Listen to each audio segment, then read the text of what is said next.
G'day, thanks for watching. Let's have a look at the S&P.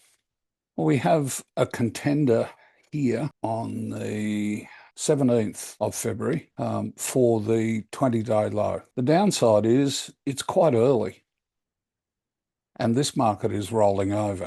If you take a big picture look at this, it's rolling over. It's headed down into the 20-week low. So early in a downtrend is highly unusual. Let's bring in some data and see if we got a lower low in the 20-day zone. Well, not really.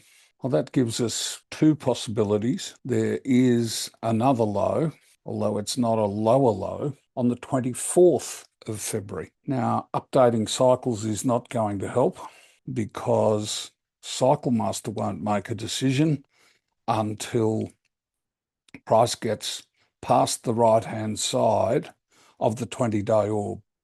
So what we can do is we can test to see what this looks like. If we take this 24th of February as the low and update cycles, it shifts the nest of orbs slightly earlier, and the boxed X indicates that this is a lower low than both the starting and ending low of the 20-day cycle. If you'd like early access to these cycle outlook videos soon after trading ends, instead of delayed on YouTube, you can subscribe to the early access list. The link is at the top of the description. The alternative is to go back to the 17th and see what that looks like. That really messes with the nest of orbs under the 20-week low.